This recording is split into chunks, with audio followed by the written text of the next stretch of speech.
багато всього на землі і доброго, і злого. Та для людини головне її стосунки з Богом.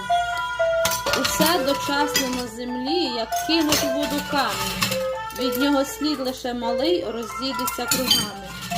І знову в дзеркалі води, без хмар чи в хмарах небо.